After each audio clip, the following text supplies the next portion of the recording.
côn bầm bầy khá ăn nhà mà hay là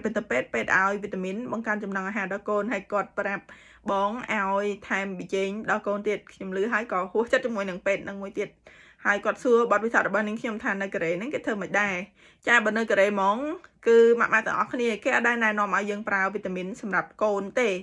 vitamin đầm môi có đài pet này nóm cứ tăng bị cạt mất cứ vitamin D ao nhằm nắng đầm bay ở côn nhằm xả thiệt ấy đầm miến chiết calcium tới cứ côn ạch sropចូលទៅបានល្អសម្រាប់ការលូតលាស់ឆ្អឹងរបស់គាត់ហើយវីតាមីនផ្សេងទៀតគឺគេអត់ដែរណែនាំទេទោះបីជាម៉ាក់សុំគេក៏ដោយឲ្យណែនាំក៏គេអត់ដែរណែនាំដែរគឺគេឲ្យយើងផ្ដល់អាហារឲ្យកូនឲ្យបានត្រឹមត្រូវមានត្រីសាច់បន្លែ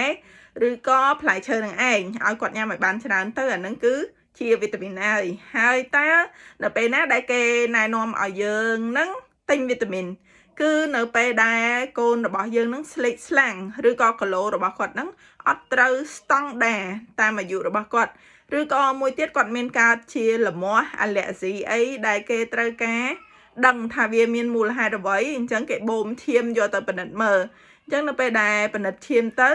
អាបញ្ហាសើស្បែកឬក៏អីហ្នឹងវាអាចកើតមកពីកង្វះវីតាមីនណាមួយអាហ្នឹងគេនឹងណែនាំម៉ាក់ឲ្យទៅទិញវីតាមីនហ្នឹងហើយអញ្ចឹង